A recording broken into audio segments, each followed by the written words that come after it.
If you don't know the answer to that question, then we got some exploring to do. We tend to approach business and creativity out the gate. We're like, hey, this is what it needs to do for me, and this is how I need it to work. But I would dare to say that that isn't the best approach. And as soon as I sit down, the ideas and the things that I'm supposed to be doing just scatter from our brain. I think we're having an actual epiphany in the midst of me recording this. You are now tuned in to Growth, Grace, Gratitude, the space where real stories meet real impact. I'm Bryce III, and every episode is a conversation about what it means to grow through what we go through.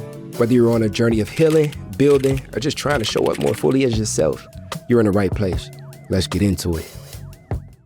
Friends, what's up? I want to chat a bit today about the importance of playing, especially when it comes to like business or creativity. We tend to approach business and creativity out the gate. We're like, hey, this is what it needs to do for me, and this is how I need it to work. But I would dare to say that that isn't the best approach, because what that could do, if you're anything like me, is take away the joy of creativity. I know how important it's been for me to play around. A lot of times, even when it comes to like using my cameras or my equipment and learning how to get better at creating and producing better content, I only actually dive in and do it when I'm having fun or when I'm playing around. Ooh, what could I do with this? And how can I use my camera to capture this in an exciting way? A lot of times like that exploration comes from just play. Like, oh, there goes a bug I want to get, or there goes moth on my shirt, or something that has nothing to do with nothing. Trust me, I understand, especially when we live in the Western world, which is full of capitalistic, even our downtime has to be productive type messaging. And trust me, even beyond all of that context, like without that context, just as a human being, I feel an innate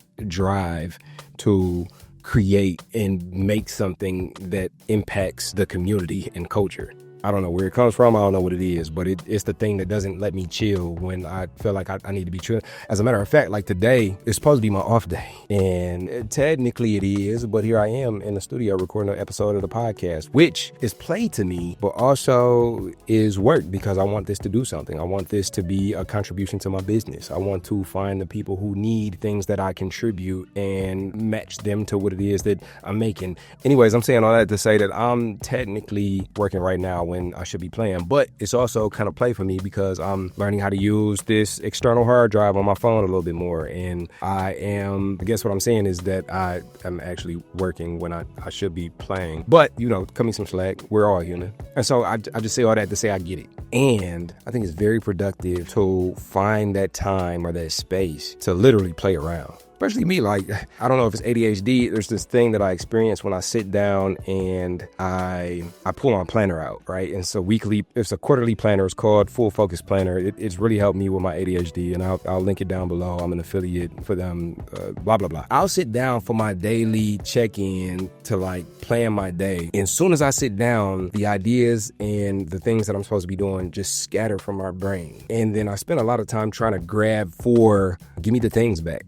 Like, I need the things right now because I need to be productive. I need to be able to show up for what it is that I said that I desire. And to be honest with you, it never freaking works. It never freaking works. I can never gather all of the things. But before I sat down with that planner in front of me, I knew exactly what it is I'm supposed to be doing. Let me just pull my planner out so I could mark it down. When I'm out and about, taking a walk, when I'm strolling and it's raining outside, I'm smelling the dirt and I'm looking at the birds and the stars are out. Every now and then I'll get one of those ideas, and I've set up a process to where like, I can talk to my voice notes capturer and transcribe that idea, and then later on I write it down. But it's when I'm outside allowing myself to explore, to play, that's when I get the ideas that contribute to the business that I'm building. And I think we can oftentimes negate the importance of that exploration. And so I just wanted to encourage you all to explore. Well, how can I explore, Bryce? Well, that one's on you. What do you like? If you don't know the answer to that question, then we got some exploring to do.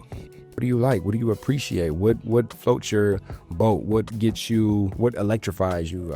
I went to the High Museum down in Atlanta, and I think his name is Tyler Mitchell. I saw the Tyler Mitchell exhibit, and it really just set me on fire. But I was just down there perusing the art museum with my family. I was playing. And in playing, I got a couple of ideas for a couple of events and ways that can activate and tell stories within the community to really like move the needle. And this is another thing too, because why am I always always trying to move the needle. I think we're having an actual epiphany in the midst of me recording this, because there's that thing inside of me that wants to turn everything that I do, even my rest or even my play or even my exploration, into a thing. And I don't know, am I the only one who has this experience? If you've had the experience and you're watching this on YouTube, drop it in the comments below what your experience has been. But there's this thing that makes me want to make everything be something. But the thing about exploration is not exploring to an end, to, okay, I'm gonna explore so that I get this idea. It's really, exploration is an act in itself. Exploration is the reward itself. You are now somebody who explores. And